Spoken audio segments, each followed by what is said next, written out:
Hello, and welcome to a brand new episode of the Uncovering Greatness podcast. As always, I am your co-host, Sully, and today I am joined by the man, the myth, the legend, Mr. Barry Mitchell. How you doing? Fine, and you, Sully? What's up, Jump? All good, all good? Cool. Last week you threw a spanner in our works. Did I? Why? Because we had something we were supposed to shoot and we didn't shoot it. Ah, I'm going to do it today. Yeah. When those things happen, they happen. So, today we are talking about the power model. So tell me about the power model. Where did you learn it? What is it? Straight in. Let's go.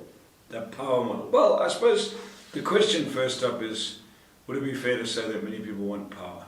Yes. And so let's unpack that a little bit, because I think there's a lot of misunderstanding around power. Yeah. So, in the words of Alan C. Walter, Alan says, power is the ability to hold a position and then direct a force in a specific direction in order to achieve a desired outcome. So the key component is to hold around power is the ability to hold a position. So if you're in a room, can you hold a position and control the room and move it to where you want to move it?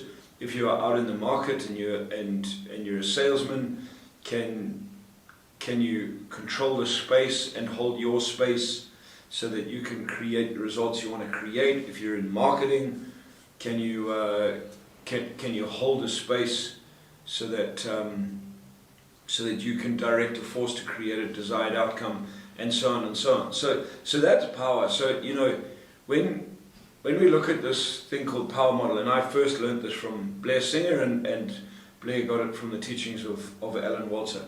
But the position of power is in business is where you have a business that you no longer have to go after people because people are coming after you. Yeah. Okay, you're in high levels of profitability.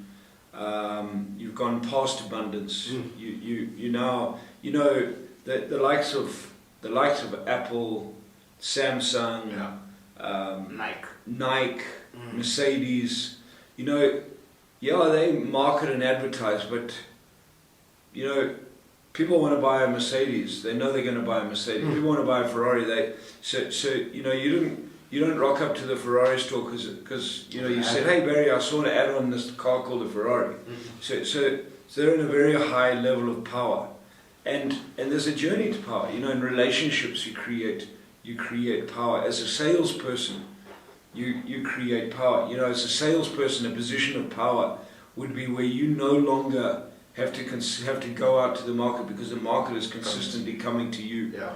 And therein lies the problem, because people misassume that they have power.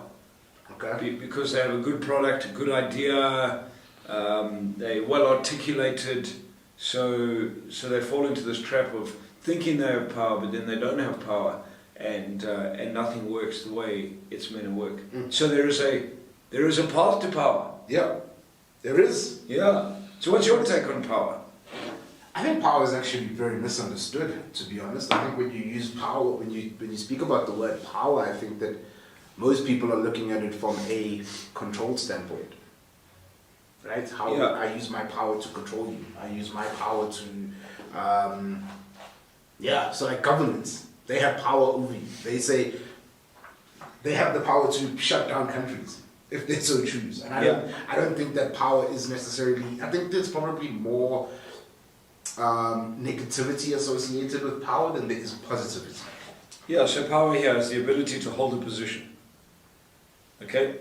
Yeah. Power is the ability to take, maintain, and enhance a position, and from that position to direct the flow of force toward a specific outcome. So governments, for example, have power. They'll hold a position, they'll create some laws, and they will direct a flow of force so that they get the outcome that they want. Yeah. The question is whether power is used, how power is used. Yeah. But you can use it. You can use it for good, for bad, for the betterment of a few and for the betterment of a lot. But that's really, if you know, the ability to take, maintain, and enhance a position, and from that position to direct the flow of force toward a specific outcome. Power has two basic manifestations: to attain objectives, and to deter or stop opposition. Okay, power is more than just directed flows of positive light force particles. It contains the awareness of the effects that are created by the direct flow of force, the acknowledgement of how to direct the flow of force and produce the required outcomes, and the ability to focus your own and others' attention so that they are out of harm's way, so the use of power doesn't damage anyone. So I love Alan's description in that. So when we take it into business, you know, and in sales, into business and in sales, the goal is to build a powerful business. Yeah. To build a business where people are coming to you, where you're known, where people are reaching out to you, not reaching out to them anymore. You're creating high levels of profitability and high levels of growth. So we're not saying that you're necessarily becoming Apple, Nike, or you are becoming. You have power within your space. Would you say? Yeah. So you know, it depends on where you want to go. Yeah. We could operate just in South Africa, and build a business that is a very powerful brand within the area that we deal with. In terms of we could be the go-to company for sales training or the go-to company for entrepreneurial. So the first, when you get to that level of power, when people are speaking, they're saying, who do you use for sales training? Uncovering Greatness, for example, would come up first. Or who do you use to develop your business and create highly successful teams? Uncovering Greatness would come up. Yeah. I mean, we're not in a position of power. We're way off a position of power. Oh, yeah. But that would be, that would be the goal. Is that when people are talking about you and your business, yeah, that you no longer having to go out to the market. They are now coming to you. So does that make sense? Yeah, got you. You know, so you have restaurants in a town or in a suburb like that have attained a sort of level of power where every weekend or during the weeks they are packed, not because they are not going out to the market, because people are now coming to them because they've built such a great reputation and they flow. So they've moved past that sort of level of abundance. And there's a path to power. Where does it begin? It starts with a wonderful place called invisibility. Nobody likes that. You're invisible. No, I'm not. No one knows you. I have a great idea, right? It's the greatest idea since ideas have ever it's happened in your head. Sure, but I love the point that you put that across, because that's how people start businesses. I have an idea. Okay, great. Well, you have to tell people about it. I see people I can't tell anyone, they might steal my idea, and then it stays invisible forever. And then someone will take that idea. Well, they don't take it because they come up with the same idea. Out of 7 billion people, you really think we're the only people that have an idea on the planet? No, it's really, my view is it's the people that take action. Yeah. So people hide their idea away and it stays invisible. So you start a business, it's invisible. You have the idea, it's invisible. No one knows about it. You're not doing any business, you're not making any sales, you're not generating any income. No one knows about it. Yeah. So you're in invisibility. So you launch the business, you register it, you start setting it up, you get out, you start selling, you start developing systems and processes and providing your customers with products, serving your customers, which is a key step. You start serving your customers, you start selling, you start generating a bit of income, start delivering, and you start emerging. You start moving into the state of emergence. People start getting to know who you are, you're starting to make a bit of money, and then you'll move from emergence into the next level, which is chaos. So now let's just say I've got the idea, and I think I used this one before, and I think this works really well because this is what we see a lot of, right? I quit my job, or I get fired, or whatever. Actually, you know what? I'm going to start my own business. Yeah. I'm done working for somebody else. I'm Yeah. going to start my own business. Tired of making money for other people. This Barry's just getting super The rich. famous one. He's getting super rich and living a great life, and I'm staying broke. Yeah. So I'm going to start the business. Yeah. I'm invisible. Nobody knows about me. Yeah. What do I need to do? Well, first step is you need to serve first. What does that mean? What's the word serving? To give. Yeah, so go out and add value. Go out and add value to people with no expectant return. Okay. So, you know, when I first started this training business 19 years ago, I did free events. You're invisible. Well, I was invisible. No one knew me. No one knew that I did training. So I was invisible. So what did we do? We went out, we did free events, and we served people. And we didn't give them just a little bit. We gave them everything that we knew. And if they liked us and they liked what we did and we got value, then we started doing business with them. But there was no, you can only come if we'll give you this for free, but you have to buy from us. That's not how it worked. So you serve. I mean, what do? You give away knowledge. You give away information. You do some tests. I mean, we have a simple business performance analysis that we've used for years that we give to potential clients for free. And they'll fill it in and it gives them an assessment and we'll do a half an hour to an hour assessment with them, and if they like, if they get value out of it, it gives us the opportunity to add value to them, to help them, and also to emerge, for them to connect with, oh, these guys do actually know something, and then it gives the opportunity to see where we go from there. So it starts at invisibility. Yeah. And you know, the mistake people make in invisibility is they think because they have a great idea they're in power. No, you just have a great idea that no one knows about, or you have a great business concept that you haven't sold any of your products or services to anyone. So you're unknown, you're invisible, and understand that. You know, you can be in a position of abundance, for example. So the power model goes invisible, emergence, chaos, normal operations, abundance, power. Yeah. So that's the path that you flow, and so you could be in a position of abundance in one country, and you decide to launch your business in another country. Well, you're invisible. Yeah. Interesting. And just because you have an abundant brand in South Africa doesn't mean when you go to Zimbabwe people know about you. So always, for me, it's just assume invisibility. From the beginning. I go into a new company. I always assume that people have no idea who I am. Why would they? Yeah. What? Because you and I do some podcasts and we're on Facebook and we teach and It's a you know, I mean, it's a ridiculous assumption to clips. Well, we've had 20,000 plus people come through our programs, but 20,000 people out of 65 million in South Africa is so tiny. But why would I be arrogant enough to assume that people know who I am? Yeah, true. You know what I mean? Yeah. So assume invisibility, and then find out if people already know you.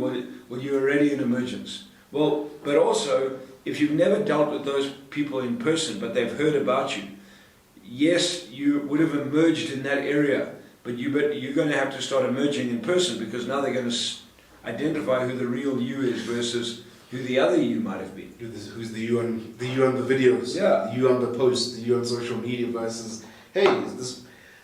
And that's an interesting one, right? Because that makes, I'm speaking from my perspective towards you. That makes your life 10 times easier, because the things you say online, right, on a video, on a podcast, whatever it is, you'll say when people meet you. So you never have to be worried in that invisibility stage when you're now emerging to people who've never met you. Yeah, you don't have to switch up. Why would you want to pretend to be somebody else? And I mean, you and I have talked about this before. But what happens then is that if you are different personas, a different persona on Facebook, and in life you're a different persona, and people are going to be sitting there when you emerge. You're going to quickly go into chaos. Yeah. Because people are going to be sitting there listening to you, talking to you, and they're going to go, this is not the same guy that I listened to. And you're going to create confusion and chaos. So it's understanding it, and it's a key component, understanding this point of invisibility. Why would anyone know you? When you start a business, why would anyone know you? When you're a new sales rep and you walk into a new company, yes, your brand might be known, but you're not. So your brand may have power, but you don't. So don't assume the power of your brand. Leverage the power of your brand, but assume invisibility. Be humble enough to serve. Be humble enough to connect. Be humble enough to serve those customers for the first time. You may have had lots of experience and might have been very strong in the industry and joined an opposition company. Well, and I hear people say this, when I give me a job because I'll move all my customers along with me. No, not really. I really see that happen. And so what happens is people did really well in a previous company, they come to this company, they're in the same industry, but the reality is your past customers knew you for the products and the services you were supplying from the previous company. Now you in a new company, you are to a degree invisible. They know who you are, but now the company is invisible to them. Yeah. So now you have to go in and serve. And then they have to connect with you, and then over time you will emerge, and they will start determining whether the supply, the products, the services, the promise is the same or better than the previous company. And if it's not, or if you drop the ball, or if you create problems, you'll create chaos. Yeah. And it's managing that process. Once you get through chaos, you got to manage chaos in order to get into normal operations. Once you get into normal operations, then you move into abundance. But for this podcast particularly, I think we wanted to introduce the power model, but to talk about this move from invisibility into emergence. Yeah, and I mean, because I was just thinking now, you've been doing this for 20 years, but you still do free events. You, like you said, you still assume invisibility no matter what. Because why would, because we're online, there's millions of people online, man. why would we just assume that everyone would know us? Goodness me, isn't that arrogant? Well, we see people do it. And I think that's what other people then learn from those people, and that's how they go from, so one of the stats I was reading earlier was around, we've always spoken about the businesses failing in the first 5 years. Yeah. Because you go with that assumption, right? I saw Barry, who's been doing this for 20 plus years. Yeah, I'm as good as him. I went to the same courses as he did. I've done all the work that you've done. I've worked with Blair, I've done all of that. So I'm invisible. No, but I shouldn't be. Well, of course you shouldn't be, because you assume because you got some courses and went on some stuff. Yeah. You now have knowledge that you have power. No, you don't. You're invisible. No one knows you. You have to serve your customer base. You have to get out there and sell. To move from invisibility into emergence, and emergence through chaos. And the core fundamental skill is sales. Mm-hmm. So you have to get out there and you have to promote. Okay. So you serve first. In invisibility, you serve first and you sell. How many business owners start a business and are sitting waiting for customers to come to them? They're not out selling. No. So you have to go out and sell. And in invisibility and emergence, you have to spend to promote. Spend money, spend time, spend effort, spend energy. Spend it where? In the market. So once you start doing that, people start getting to know you. Yeah. That you start delivering, you drop the ball, you do well. When you drop the ball, you have to fix it because you're now in chaos. You deliver to a client. You start doing stuff like closing deals like you never closed before, and suddenly you realize you don't have capacity. Now how are you going to manage it? You have to grow your capacity. So you have to sell. What sales? Communication, effective communication. So you've got to get out, you've got to effectively communicate to the market, consistently sell to the market, and spend to promote, spend money. People are waiting until they get to abundance and power before they spend money. That's the wrong thing to do. You have to spend. Yes, I'm not just saying throw money at everything, but you have to spend. More than anything, you have to spend lots of time and focus. In the sales game, lots of time and focus up front doing the work that it requires. Most salespeople come in, they don't spend time, effort, energy doing high levels of activity when they first join a company. They sit around and wait for product knowledge. Ooh. Okay, so how do I do that? I'm not going to sit around and wait for product knowledge. I want to go with the premise that whoever is watching this is ready to take the next steps. They're done. They've waited for product knowledge. Okay, so now you've joined a company, the company's out there. What do? Make a list sit down, identify your target market, make a list of the target market, identify if you have something of worth that you could give them. I don't know, write an article, you have a book or some form of survey that you could do that adds value to the client. Cool. And if I was a new rep, whatever it is I would create something like that, or I'd utilize what the company already has, and then I would go out to my target market. I'd knock on the door and I'd just say something like, "Hey Sully, my name is Barry, I'm from ABC organization, I'm new in the area, I'm new with the business, I'm out meeting business owners that may be interested in the product and service that we sell. Could I get your business card, could I give you mine, and I'd love to give you a free gift." And that free gift, hopefully it adds value to the client. Then I'll say to the client, if is it okay if I contact you within the next 48 hours, week, or whatever it might be, once you've had a chance, and to see if you've got any value from our free gift. Yeah. So you go out and serve. You've got nothing else to do. You have no sales. You're not following up on orders because you haven't done anything. So get out, and it's the same in a business. So it's the same in starting a business. Get out there, go do that all day long. Serve, add value. You know what I mean? When I first started in the personal protective industry, we used to do free surveys. I used to go to a mine or to an engineering company and say, "Hey, this is what I do. Could I come in here? I'll do a free survey. No obligations. I'll do a free survey for you, and we'll around your personal protective equipment, and I'll give you a report. And if you get value out of it, then maybe we can chat." But I didn't have this. Yes, I had the expectation they were going to get value. Why wouldn't I do it? They were going to get value, but there was no like, "You better buy from me." And I went out, and that's what I did. Guess what I did? I learned. Goodness me, I got into other companies. I got to do free surveys for them. I learned so much about different industries that today, 30 years later, still stands me in good stead. I can walk into many, many companies, and I go, "Oh, I can remember I was in a bakery like yours that I supplied safety equipment with in Zimbabwe 22 years ago. Wow, you've modernized your equipment, or the equipment has." But it's broadened my knowledge because I went in and served. I mean, because like one of the key things around moving out of the invisible stage, like you're saying, is serve, but it's also, like you said, is spending time, effort, energy, and sometimes money. Yeah. But by doing that, you invested in yourself, right? You upskilled, not upskilled, well, the exchange that came back, because I did it with the enthusiasm of adding value to the client, the exchange that came back was that I created a huge amount of knowledge, learning about different businesses and being able to go into different places and see stuff that otherwise I would never have seen. One of my biggest clients when I was in the personal protective industry in Zimbabwe was a colliery. And I spent probably 7, maybe 8 months on that colliery. For a week, a month. You know what I did? I was doing a report for them. I used to fly up there. We would pay for me and my business partners would pay for my flights, pay for my hotels, and I'd spend a week on that mine.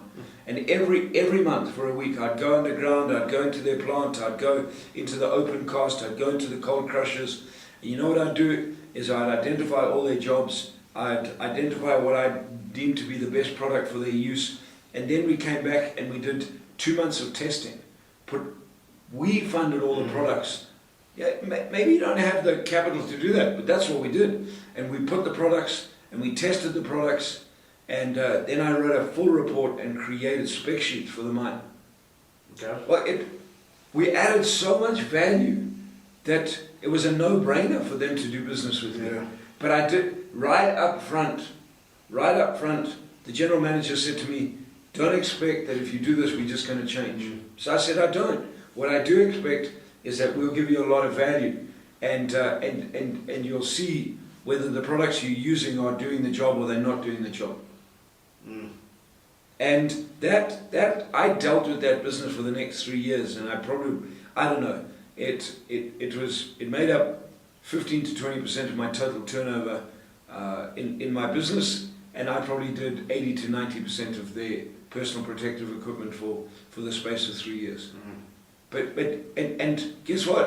I got to the stage on that mine where I spent so much time there that I was actually in abundance. That when they had safety problems, people would phone me and say, "We have an issue." I would say, "Guys, I don't work for the mine." What? So you see that transition into that abundance and power mode? Yeah. Because I served so much, spent so much time on that mine, had built such a great relationship throughout that organization. People in that mine thought I actually worked for them. That's crazy. So that's the journey to power. So it starts with invisible, then it goes into emergence, and then the risk, and we'll talk about chaos in our next session. Yeah. And you will go from emergence into chaos. The risk is you don't know how to manage chaos. And emergence, how do you push through emergence? You sell. You promote and promote and promote and sell and sell. And the quicker you do it, and at the higher the level of intensity you do it, the quicker you'll move through the process. Would you say that actually going through, like properly going through it, like so for example, like you're saying, serving with no intention, just really going out adding value, do you not think that actually by doing that, going from invisibility to emergence, helps you a little bit in the chaos stage, versus going, for example, like most people want to do, is go from straight to invisibility to power? Well, they don't even think they're in invisible, Sudi. Oh yeah, sorry. So we skip that. So we skip invisibility because we're in emergence, right? I've emerged. I've emerged. Yeah. So they skip invisibility, go to emergence. You go, I've emerged. Why have I emerged? Because I have a brand and I have an office and I registered a business. So you must know who I am. I have cards. And I have cards. Yeah. So they go to emergence. Yeah. And then they think, well, because I've emerged now, they assume this part. You know, I have this great business and I have an amazing idea and I have this and da-da. And you're like, okay. And they don't push through emergence, largely because they don't sell. Yeah. 2, because they don't promote. They don't spend. They don't spend the time, effort, and energy and money required to push them through that. So when you go through those levels, those levels, whether you are conscious of going through them or not, you go through them. Yeah. Okay, so this is not a, hey, I went from invisible to power without going into chaos. You will go through each one of those stages, depending on the different period of time, depending on your application, and depending on how you follow the model. So if you want to get out of invisibility quick, well, get out and serve a lot of people. If you want to stay in invisibility for a long time, don't serve anyone. If you go out and serve a lot of people, what will happen is you'll move into emergence very quickly. A lot of people in a very short space of time. You'll move into emergence and you'll start emerging, and people will start knowing who you are, start understanding your business, start making phone calls, start connecting with you, start placing orders, you start getting things going and you start delivering. And what will happen is that the more you get on the go, the more you're delivering, the more you'll run out of time. When you run out of time, the more you'll run out of time. And what happens is, because you start running out of time and you'll suddenly realize you have no structures in place, you'll get into chaos. You don't have enough time to deliver, and then you're trying to deliver and sell, and you start dropping the balls. Yeah. And that's when you move into chaos. And chaos is a good thing if you can manage chaos. So if you get it at those first 2 steps, invisibility into emergence, understand you're invisible, understand what you need to do in invisibility. You need to serve, and you need to spend to promote and sell. And then you get into emergence. When you're in emergence, you need to sell, spend to promote, and do it again and again and again. And the higher the level of intensity you do it in the shorter constructed space of time, the quicker you'll create results. Now, I mean, I was just thinking about, like you had said earlier, so like brands, like the brands with power, so your Samsungs, your Apples, those guys, they don't necessarily spend for like to attract new customers. Their spend is more around the fact of like, we have this new product, so we have this new thing, Yeah, They're so- invisible, right? So like the new, let's just go with like the new flip. Well, think about how powerful they are. How many people know that they're coming out with the new flip before they even say they're coming out, before they even advertise it? Yeah. Because the real fans, the real fans, know, they follow them and they know what's happening. And I'm